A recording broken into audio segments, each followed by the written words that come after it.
The fans, Hall of Famers, and Clydesdales are all back in full force for the unofficial St. Louis holiday. It's opening day at Busch Stadium. Welcome into our pregame show. I am Hannah Yates. The Cardinals face the Pirates at 3:15 today, and we have full coverage from the ballpark. Ahmad Hicks and Corey Miller are live with the latest updates ahead of the first pitch. The first normal opening day since 2019, guys. What's the vibe like as fans find their way inside?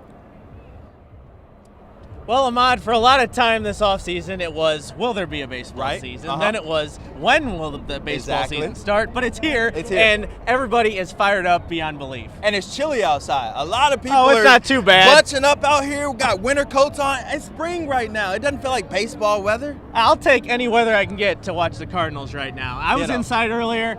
Everybody was on the edge of their seat for every at-bat and batting practice, especially from a guy wearing number 5 on his back. We'll have a lot more about Albert's return coming up later, but for now, Hannah, we'll send it back to you. All right, thank you both so much. A lot coming up here on this pregame show.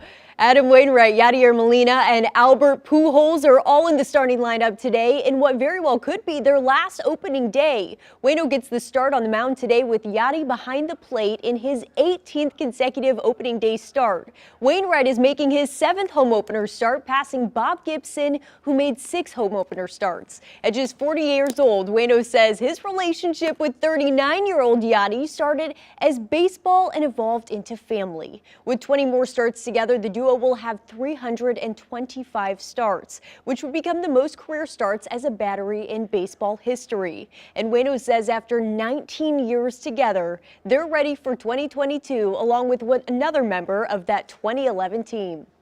I mean, opening day in general is really awesome, and it's a great opportunity, and it's a great notch on your belt just to begin with. It's a great opportunity for any pitcher, but special for us. Having Albert back has been it's been a great thing. It's been a great blessing to not only just me and Yadi, but he's already helping our young guys so much. It seems like he's never left, honestly. It's like he just fit right back in, and everybody just gravitating toward him. Got a great energy, got a great attitude in there. I mean, I'm really, really glad Albert's back. So it's a neat opportunity to have him back as a teammate and a friend, but I'm excited for the rest of the guys that get to be with him all year. And I'm excited for our fans to get to see Albert one last time for our opening day here. Speaking of Albert Pujols, it's hard to talk about this opening day without mentioning the biggest storyline. The 42-year-old future Hall of Famer is in the lineup at designated hitter today, and fans were already singing his praises during batting practice earlier this afternoon. With more on Albert's return, we send it back to Corey and Ahmad at Busch Stadium. Hannah, you and I were on the field for batting practice, and it kind of sounded like a game. Albert Pujols was belting home runs, and the stands were going crazy. Yesterday, he did the same, and he caught up with his old buddy, Yadi. I mean, it looked like these two haven't missed a beat. Yadi said Albert looked like he was 21-year-old Albert Pujols. Albert wouldn't go that far. He said he felt like he was 25. Either way, he looks in great shape. He's hitting 5th today, and those ovations are going to be extremely loud. We saw Albert and Yadi together yesterday, and like I said, it's like they haven't missed a beat. I do feel like a 25-year-old, believe it or not. I feel good. My body feels good. I train really hard this off season. I mean, I don't take anything for granted. As long as I'm still active, and have a chance to play, I'm always gonna take care of myself. So just enjoy the short spring training that I have with the guys, getting to know them a little bit more, and then now, back at it, full season, starting tomorrow. Yeah, I got one question. Do you miss me the last 2 years? Always miss you, buddy. You know that. Hey, how do you think he looks? Yadi? He looked like he said he looked like 25, but he looked like John, 21 years old.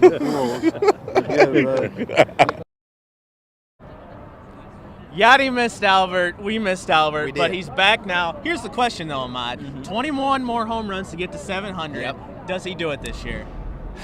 I don't think he does that. I think the biggest impact for Albert will be for those young guys in the clubhouse. Yeah. I don't think we will see much from him on the field in terms of 21 home runs, 100 RBIs. I don't think that's possible, especially seeing how he won't be hitting DH every single day. So I think the biggest impact will serve in the clubhouse. Well, today is opening day, It is. and Albert Pujols always steps up to the moment. So I think we're going to see something special today. Are you predicting a home run on opening day? I'm not going to call my shot, but it's Albert. You never know. Can put it past him, that's for sure. That's our Pujols report for right now. Hannah, we'll send it back to you.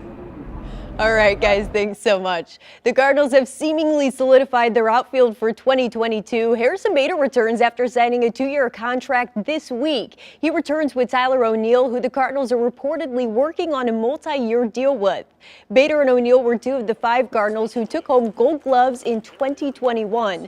Dylan Carlson is hoping he can work his way into that mix. The 23-year-old hit 18 home runs last season with a .266 average, and he has high aspirations for 2022. Yeah, I just try to keep my focus on the things I can control, playing the game, doing what I can to prepare and be as ready as possible each and every night. The city's done a great job of making me feel welcome, so I'm doing my best to return the favor and, contribute any way I can, like I said before.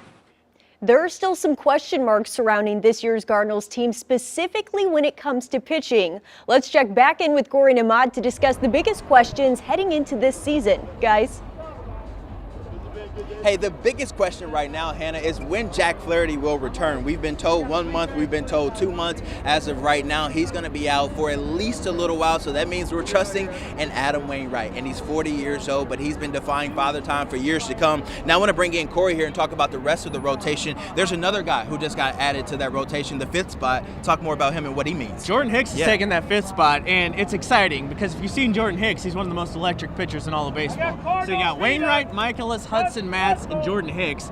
Kind of a long shot, though. Everybody loves Jordan Hicks. They know what he can do, but to be a starter, he's never done that at the pro level. Well, I want to ask you, we've seen his velo get up to 104, 105. How do they taper that down? I don't know if you can with a guy like Hicks. Even if you taper it down, it's still going to be over 100. I think they're going to ease him in maybe 2 or 3 innings. He's not an opener per se, but he's going to be eased into this role. Here's what Ali Marmol had to say about Hicks joining the rotation yesterday. A couple things came to mind when we reported a spring. One, his health. 2, making sure that he felt in control of his outings every time he was out there and not speeding things up. And the third thing was a maturity thing. Are you going to be able to handle starting every 5 days in the in-between time and making sure that you are both ready physically and mentally for that start? And he's more ready than ever, and we're looking forward to it. One of the other big questions is at shortstop. Yep. Paul DeJong won the job, had a great spring training. We know what he can do. We've seen the power. He had under 200 last year, though. Yeah. He changes his whole lineup if he's going right. Well, when I talked to him down in Jupiter, he said that last year, seeing Edmundo Sosa take the field made him realize he did not want to be sitting on the bench ever again. So he said this offseason, he really focused in on what he can control. That was his swing and just keeping things simple at the plate. He said he was overreacting to a lot of stuff last year, overthinking a lot. So it's good for him to just settle down and be that guy that we've seen he can be. We know he's got that pop, and he's hitting 6th today. He could be hitting 5th or 6th, depending on if Albert's in the lineup, Corey Dickerson. He's got some big guys ahead of him that are going to be getting on base. So, like I said, a Paul DeJong producing changes the entire outlook of this team. Doesn't hurt to have Edmundo Sosa right behind him either, though. Yep. Competition is a good thing. For sure. That'll do it from us right now, Hannah. We're going to send it back to you. All right, thanks, guys. We'll check back in shortly. Spring training highlighted the future of the Cardinals this season and for seasons to come. Third baseman Jordan Walker, second baseman Nolan Gorman, and right-handed pitcher Matthew Liberatore, 3 of the Cardinals' top prospects. All spent time in Major League camp, but will begin the 2022 season in the minor leagues. We caught up with Walker and Liberatore to discuss their future goals ahead of the season at spring training. What will the moment be like? I know you probably can't describe it right now, but the day you put on that Cardinals jersey with the birds on the bat, you walk out in Busch Stadium with 45,000 fans. What's that going to mean to you and your family, just about where you came from to where you are now? It's going to mean everything. It's been a dream I've had since I was probably 3 years old, just watching baseball. My grandfather loved baseball. My dad loves baseball. I love baseball.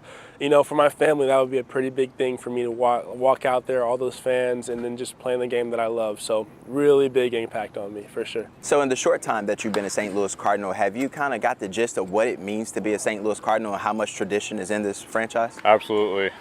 You know, first spring we had Ozzie here also, but being able to be surrounded by the likes of guys like him, Willie, Cheo, just all the guys that come back and give to this organization. You know, it's something that makes you want to go out and win a World Series for those guys and one day, you know, come and do that same thing and give back, just because you see how much they care and what really goes into being a successful team and franchise.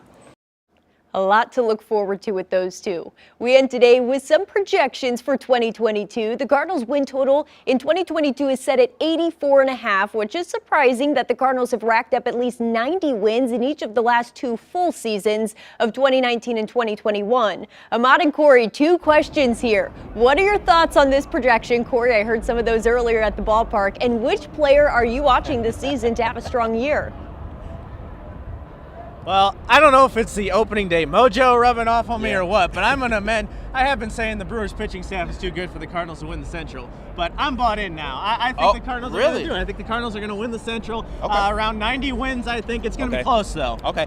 What about the player you're most expecting to see? Like we talked about on our show, Cardinals Plus, I'm huge on Paul Goldschmidt right now. Going to be hitting second this year. Dylan Carlson in the front. O'Neill and Arenado and Pujols producing Pujols behind him.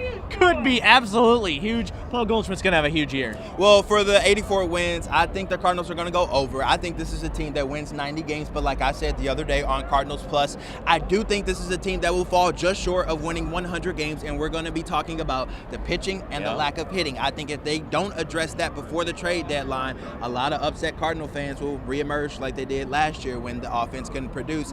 As for the player I'm looking forward to most this season, I'm going to have to go with Tyler O'Neill. This is a guy, if he can cut down on his strikeout rate, this offense is going to be good, especially if he can hit 30 home runs and bring in 100 runs. So I think he's going to be huge, especially adding to Nolan Arenado, Paul Goldschmidt. If you can have 3 guys producing 30-plus home runs, this offense is going to be fun. Breakout year last year, and like you said, if O'Neill can cut down on the strikeouts, he can be even better, and that's a scary thought for all the National League pitchers out there. Exactly. All right, that'll do it for us from downtown on opening day. I'm ready to go inside and get myself a hot dog. I don't know about you. I'm ready to go warm up. All right, Hannah, we're going to send it back to you so we can warm up and get something to eat. All right, guys, I heard there's some Ted Drew's ice cream over there, so I hope you can save some of that for me by the time that I get over there later. Thank you both. That's all of our time for today's pregame show. If you want to hear more Cardinals analysis, check out our Sports Plus podcast. We dive into these topics further and provide extended interviews from guests like Adam Wainwright. Download and subscribe wherever you get your podcasts. New episodes release on Tuesday. I am Hannah Yates. Happy opening day and go Cardinals.